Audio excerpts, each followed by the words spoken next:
Live from Fargo and serving you on TV, online, and on the go. This is Valley News Live at 5. We begin tonight with breaking news. Police are surrounding an area of South Fargo after a report of a man with a gun. It's happening at a twin home near 17th Avenue and 49th Street South in Fargo. Valley News Team's Macy Enger is live on the scene for us, and she joins us now with the very latest. Macy? Yeah, Stephanie, we're out here, like you said, and cops have blocked off 49th Street South. That's just off of 17th Avenue South. You can see behind me a dozen cop cars and a few cops surrounding this one townhome. They do have a few people out with them. We're working on getting more information, but at this point, here's what we do know. Originally, a call came into police that said a man had threatened several people with a shotgun. When officers arrived, they had not been able to get a response from the man inside the home. Now, at this time, officers say they don't know if the man is still inside or he left before they arrived. We did talk with a few neighbors along the street who were watching the commotion. They said they didn't see anything and were surprised to see cops blocking off their neighborhood. They did say, one man did say an officer came with an assault rifle and told him not to come out. And if he had seen possibly a man running by his home, he said he did not. But we are continuing to follow this investigation, and we'll bring you the latest when we get it. Stephanie? All right, Macy, thank you for that update. Now stick with us right here on Valley News Live for updates, as well as on valleynewslive.com. The search continues tonight for a rural Oakley, Minnesota man following a 12-hour standoff with authorities yesterday. The location is about 15 miles southeast of Thief River Falls. Police were called to Reinbold's farmstead yesterday morning when someone driving by spotted Reinbold's pickup ramming his wife's car with two of their children in it. Valley News Team's Neil Carlson has the latest on this. This morning, law enforcement officers, along with family and friends, continued the search for Eric Reinbold around his farmstead. Yesterday, a deputy who arrived on the scene heard Reinbold yelling from the woods, saying he was armed. The deputy retreated, and law enforcement agencies from 3 counties were called in. Authorities say Reinbold's wife and children are safe, and they don't believe he should be a danger to the general public. Who he was mad at is his significant other, his wife, and I don't believe he's going to pose any threat to the public. We still got deputies in the area and those type of things, and they will remain that way today, and we're hoping to get him apprehended. Sheriff Kuznia says they believe Reinbold is on foot. He says they backed out of the area last night for safety reasons. Of course, low light, anything could happen.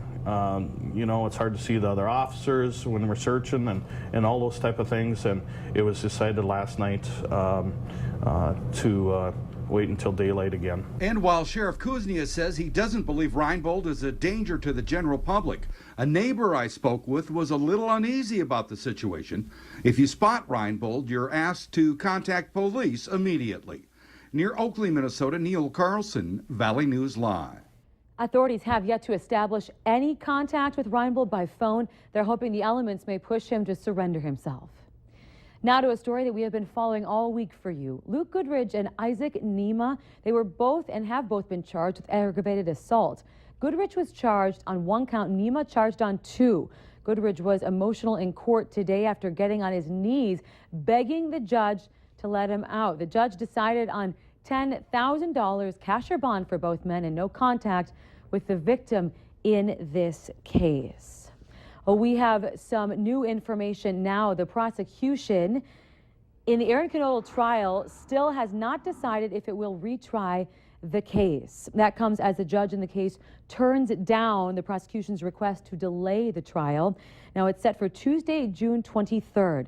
Knodel is facing 2 felony counts of corruption or solicitation of a minor, and now this is the second time that Knodel is standing trial for this, accused of having an inappropriate relationship with a student back in 2009. Now in the meantime, his co-workers, they're raising money, trying to help him with some of the costs. Accounts have been set up at a local online and at a bank. So far, about $1,300 has been raised. We'll have much more tonight at 6 o'clock. Well, it is definitely nice outside today. Hardly a cloud in the sky. Let's get the latest with Hutch Johnson on our weather this evening. Hutch? Well, that's right. No clouds and temperatures for almost everyone around 80 degrees. It is slightly cooler in Oaks and Valley City in the mid and upper 70s there. But by and large, conditions are delightful here across the valley. The radar shows quiet conditions. And in fact, the closest storms are over 240 miles away from the Northern Valley. It looks like a quiet night, with the exception of our northwesternmost counties. Towner County very late this evening may have a chance for some rumbles of thunder. Fargo, Moorhead, get out and enjoy. Temperatures in those upper 70s through most of the evening, calming down just a little bit into those lower 70s for sunset tonight. Should be another dandy and beautifully colorful sunset, Stephanie. We'll have details on your weekend forecast. It does include some hitches in the giddy-up. I'll tell you all about those in a few minutes. There always seems to be one or two, but this is pretty nice for tonight. Yeah, there'll still be time to get out and play, that's for sure. Okay, thank you, Hutch. You bet.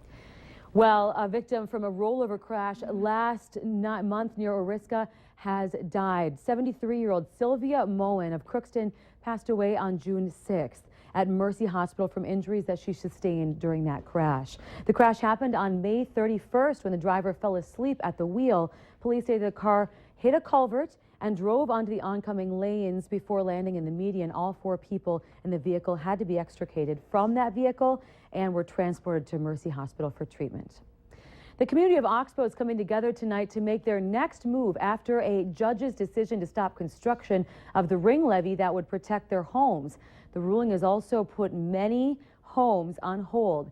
People relocating because of the new levee who are now reluctant to move forward, not knowing what will happen next. Valley News Team's Krista Boehm joins us from Oxbow with much more on this. Krista? Steph, Mayor Jim Nyhoff says he expects a full house here at the Oxbow Clubhouse with people from who are both for and against the ring dike construction. And he also tells Valley News Live there's an important decision to make here tonight when that meeting starts at 6:30. That's whether or not to join the lawsuit against the Joint Powers Authority as a city. Homeowners have been sitting in limbo with the construction of their homes along the dike. Nyhoff says letting residents know what's going on has been tough, but he also says he expects the city will join the Diversion Authority to keep construction going. Reporting live, Krista Boehm, Valley News Live. All right, Krista, thank you. We're going to have much more on this story coming up tonight on Valley News Live at 6 and 10. Well, the public employees retirement system needs funding, and that's why North Dakota lawmakers are returning to Bismarck next week. Republican leadership says the date for the session was chosen to minimize cost, but Democrats have another theory. Nearly 1/3 of all legislators will already be in town next Tuesday when the special session is scheduled. House Majority Leader Al Carlson says it will cost less, and it makes sense to group the budget session and the management session together. But the Democratic minority has another theory. But we do find interesting how convenient it must be for him and his caucus that they're going to be in town the day before the legislature is to reconvene to raise some money on the golf course, which means that North Dakota's taxpayers are going to be covering their travel and lodging expenses. Now, Carlson says the Democrats' claim is just pure politics. Carlson also said that session had to take place before the retirement system changes hands from Blue Cross Blue Shield to Sanford on July 1st. Whether you're looking for a good deal or getting rid of maybe some old junk, neon-colored signs and balloons are out in the street advertising garage sales. But some in the community say the sales are a dying tradition. Valley News Team's Nicole Johnson shows us some growing year-round garage sales that don't require a lawn or even price stickers. Did you want a bag at all? Or? Yeah. Okay. Hours spent setting up. We probably do, I suppose, maybe 6 a year. And fingers crossed, the weather is nice. Expert garage sailor Carol Trollridge says more people are opening up on weekdays. Thank you. And staying open later at night. I don't know what it is, really. People are just anxious to get out and shop.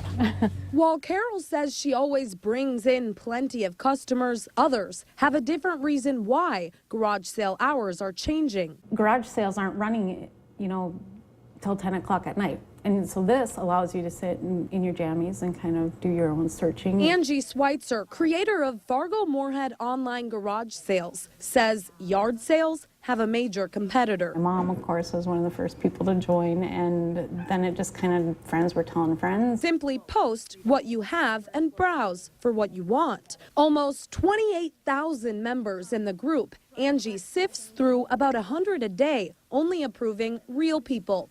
One of them, single mom Alexis Centers. This is Sophia. Her jeans we got on the garage sale website. She buys baby stuff here, saying it's way less of a hassle than a traditional garage sale. Especially when I have to bring my daughter, pack up everything, bring her, and she's into everything. For Carol, It's a different market. she says the online sales are the hassle. People don't show up to pick up the item. This way they come and they want it, they buy it, and they're on their way. Carol isn't threatened. I don't think it's ever going to end. It's a thing. Nicole Johnson, Valley News Live. And the online trend has taken off. There are more than a dozen different groups for this area on Facebook.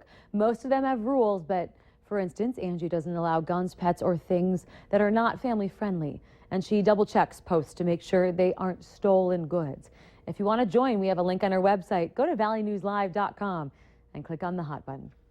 Still ahead for us, an eco-friendly hotel pops up in West Fargo. We bring you inside.